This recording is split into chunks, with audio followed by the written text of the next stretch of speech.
Dr. Satan! Episode 2. Ascott Keane.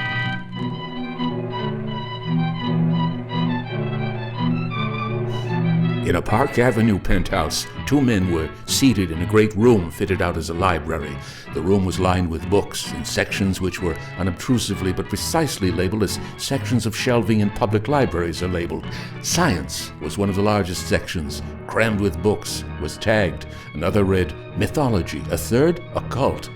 Then there were psychology, engineering, biology, many others, each containing dozens of volumes. The focal point of this big, lofty chamber was a huge ebony desk. It was at this desk that the two men were seated, one in a leather chair beside it, the other leaning back in a swivel chair from before it.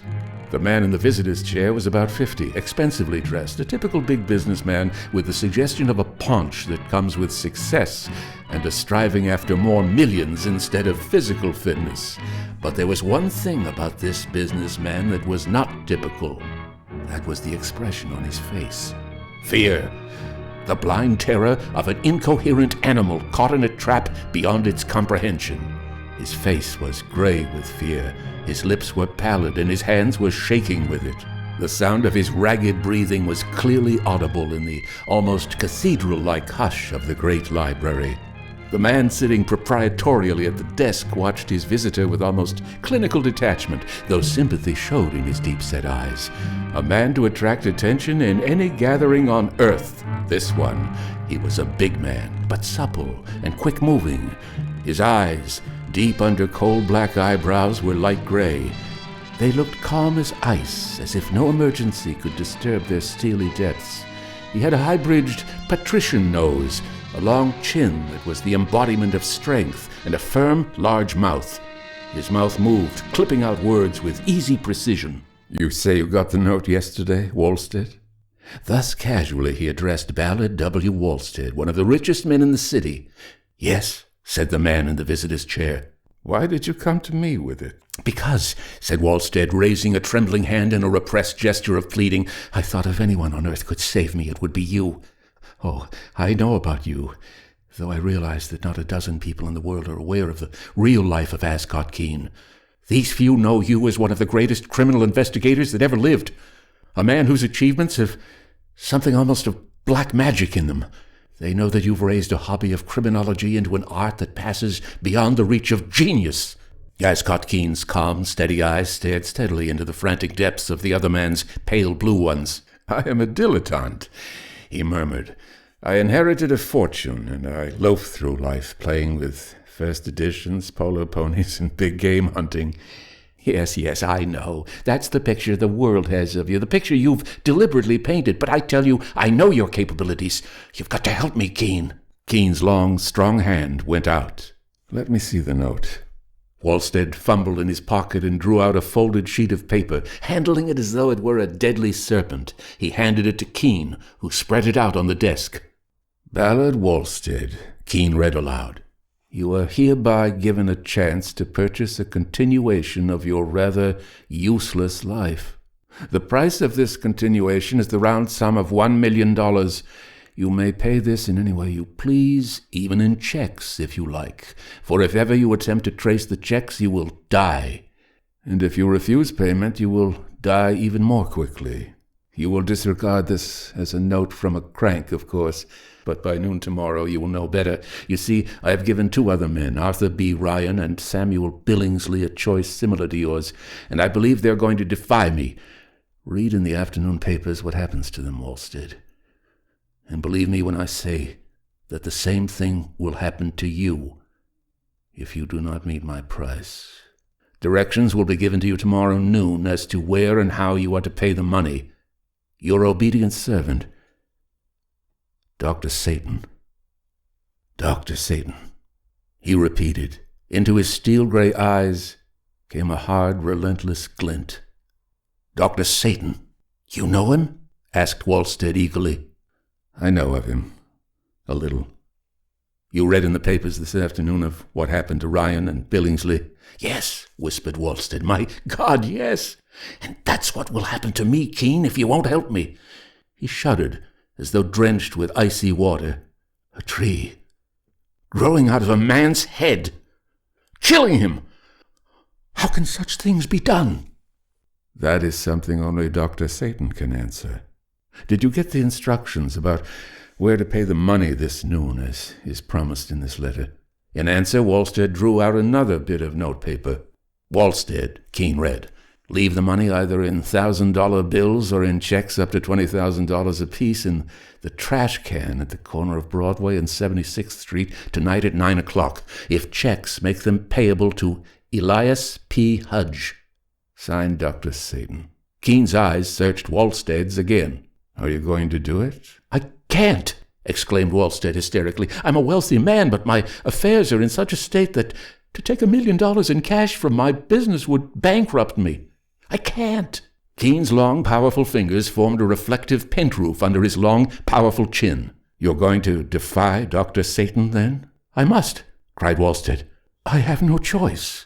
Keane's fingers moved restlessly. This Dr. Satan must have known your affairs were such that you couldn't meet his order, and he must have foreseen that you would have to refuse his demand. Were you in your office when the second note was delivered? Yes. Who delivered it? Walstead shivered again. This is one of the deepest mysteries of all. No one delivered it. Keane stared. Nobody delivered that note. Walstead repeated. I was alone in my office, reading over some papers. I turned away from my desk a moment. When I turned back, the note was there, on top of the other things.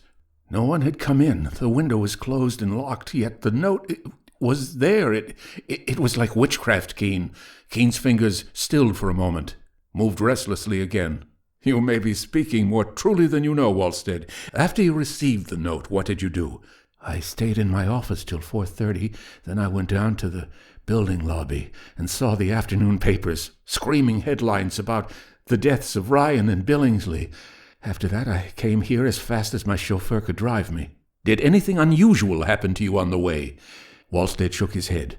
Nothing. I got into my car at the office building, was driven straight here, and got out in front of your building. No one said anything to you, or perhaps jostled you? No one, said Walstead. Then his lips tightened. Wait a minute. Yes.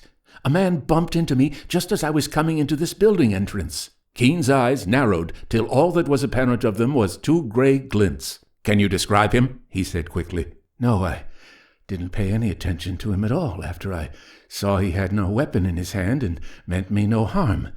His shoulder brushed against my neck and cheek, and then he was gone, after apologizing. Keane got up from his desk. His eyes were more inscrutable than ever. I'll do all I can to help you, he said. Suppose you'll run along now, Walstead. Walstead jerked to his feet with frenzy and perplexity in his face. He was almost as tall as Keane, but didn't give the appearance of being nearly so big. I don't understand, Keane. Are you throwing me over? Aren't you going to act with me against this Dr. Satan? Yes, I'm going to act against Dr. Satan. Muscle ridged out in Keane's lean cheeks. You go along home. I'd hoped you'd let me stay here with you till the danger was past. You will be in no more danger at home than you would be here, replied Keane, with odd gentleness in his tone. My man will show you to the door. With the words, Keane's man appeared, a silent, impassive-looking fellow who handed Walstead his hat and stick. Walstead, with many protests, went out. Beatrice, Keane called softly when he was alone in the big library again. A section of shelving lined with books swung smoothly away from the wall, forming a doorway. Through it came a girl with shorthand notebook and a pencil in her tapering hands. She was tall and beautifully formed, with dark blue eyes and hair that was more red than brown. You sent him away, she said, eyes at once accusing and bitterly disappointed. You wouldn't help him. You sent him away. He is past help, retorted Keane. The stranger that jostled him in front of the building. That stranger was death. Perhaps Dr. Satan himself. Perhaps a helper. How can you know that? Keane breathed deeply. Dr. Satan must have known in advance that Walstead could not pay his demands.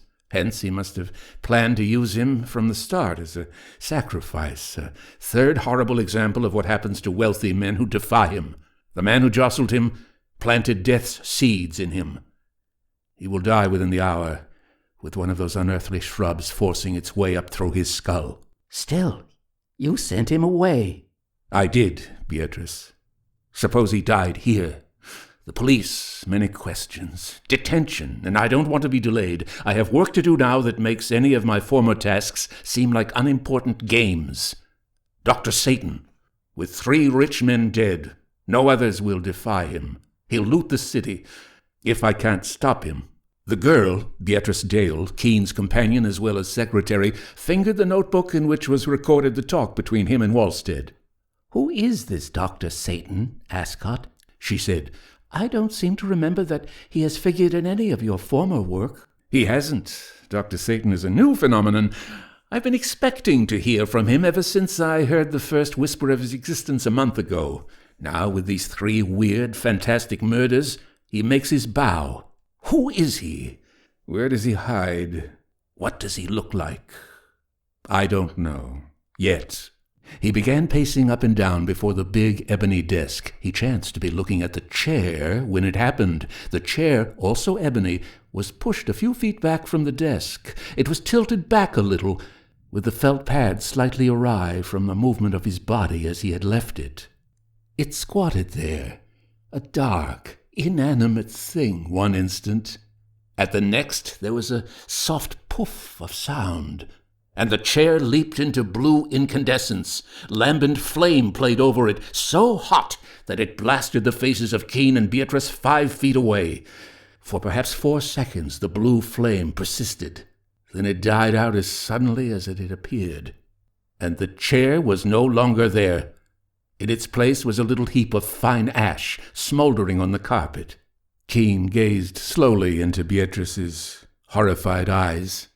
"I don't know about Dr. Satan yet," he repeated coolly, "but apparently he knows a great deal about me."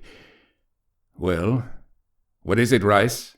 Keane's man stood in the library doorway, staring first at his master, then at the tiny heap of ash that was all that was left of the ebony chair. "Mr. Walstead just died, sir," he said. "It was in the lobby of the building just as he was about to step into the street. He's lying down there now." Rice's eyes flashed bleakly. "There's something pushing up through his head, sir. Little sharp spikes of something, like branches of a little tree or bush."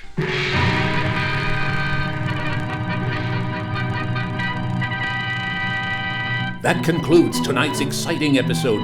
Join us next week for Episode 3, Dr. Satan.